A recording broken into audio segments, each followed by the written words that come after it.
On a évoqué en tout début de rencontre le fait que le regard sur l'enfant avait changé au fil des années, mais les attentes des lecteurs aussi ont évolué. Alors comment une éditrice prend tout ça en compte ?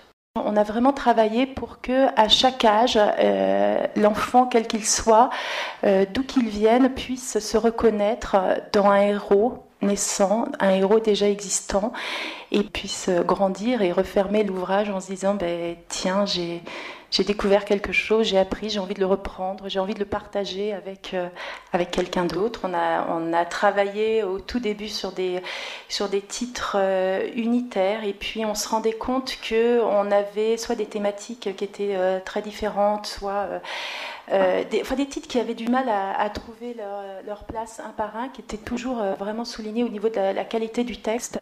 Il est apparu que pour les plus jeunes, donc on va dire pour les 7-9 ans, les enfants avaient vraiment besoin aussi de s'identifier, parce qu'une fois qu'ils avaient découvert et qu'ils s'étaient dit « chouette, j'ai pu finir cet ouvrage-là, j'y suis arrivée », les enfants et leurs parents qui ont vraiment, vraiment besoin d'être rassurés sur cette tranche d'âge-là, parce que c'est un peu aussi qui mettent la pression en se disant « il faut absolument que mon gamin, à la fin du CP, sache lire, et puis il ne faut pas qu'il décroche ».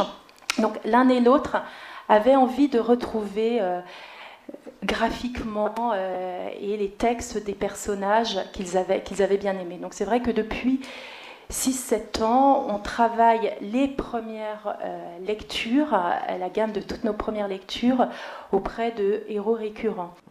Quand on fait une collection en benjamin qui s'appelle par exemple Guillaume Petit Chevalier, c'est l'histoire d'un petit garçon au Moyen-Âge, un apprenti chevalier.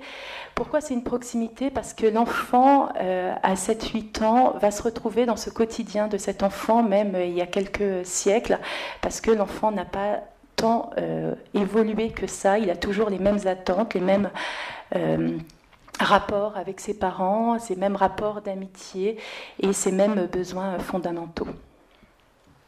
La littérature jeunesse est entrée dans les programmes de français, de lettres, au collège, et au collège exclusivement, il y a de cela quelques décennies. Son statut a évolué. En clair, la littérature jeunesse ne fait plus partie des livres à étudier, à analyser, à décortiquer, à explorer de façon circonstanciée, analytique, mais elle n'a pas disparu de l'horizon de lecture des jeunes, des adolescents.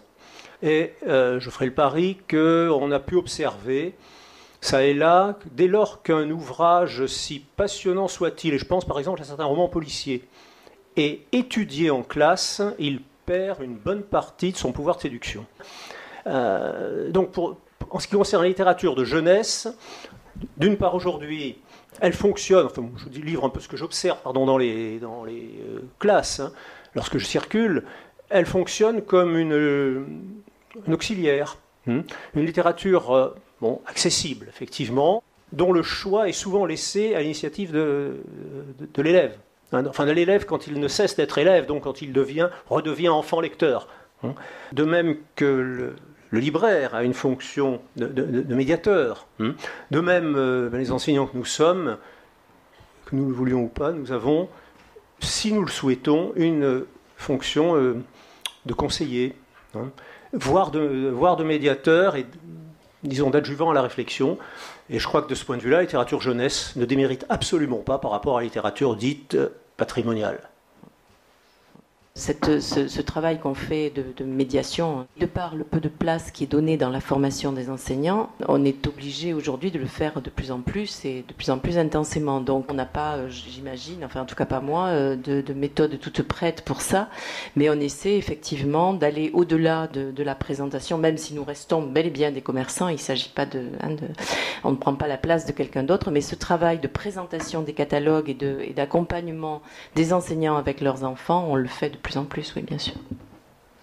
Oui, on est, je dirais, partenaire avec les équipes pédagogiques dans les établissements. C'est vrai que on essaie d'être un peu un rôle de passerelle entre la production éditoriale de qualité, de référence qu'on souhaite porter et les problématiques de milieu scolaire. Moi, je crois aussi beaucoup à la médiation d'un enfant à l'autre, c'est-à-dire que le bouche à oreille de la cour de récré pour les plus jeunes, pour les un peu plus grands maintenant, ce qui est beaucoup à la mode, les blogs, le partage, je ne sais pas, Facebook ou autre, c'est quelque chose de très important. Gagner un enfant en lecture, faire découvrir un livre à un enfant, c'est aussi le potentiel de le diffuser ensuite auprès d'autres. Et ça, c'est quelque chose effectivement d'important. C'est bien de trouver son catalogue toujours riche de textes que l'on fait vivre d'année en année, que l'on fait partager à des enfants sur plusieurs, pas générations, mais sur plusieurs âges, donc qui accompagnent des familles, des frères et sœurs. Et ça, c'est intéressant. Ce que j'aime beaucoup dans ce catalogue de poche, roman en particulier, c'est que nous touchons un public, vous savez, qui décroche un peu de la lecture vers 8-9 ans. Et il est parfois difficile de guider un enfant, quand on est dans un commerce de vente du livre, vers un ouvrage de qualité. Bon, un des attraits dont on n'a pas parlé, c'est aussi, et ça, je suis commerçante, je le dis, c'est le prix des poches qui reste très accessible par rapport à la concurrence. Et ça, c'est notable aussi, parce que même avec des illustrations intérieures, pour certains poches, le prix reste le même. C'est absolument réjouissant de fêter cet anniversaire et de pouvoir nous dire qu'on peut s'appuyer, nous, libraires et bibliothécaires, prescripteurs, sur un catalogue qui est fondé sur ces notions-là, d'exigence, de qualité et de proximité.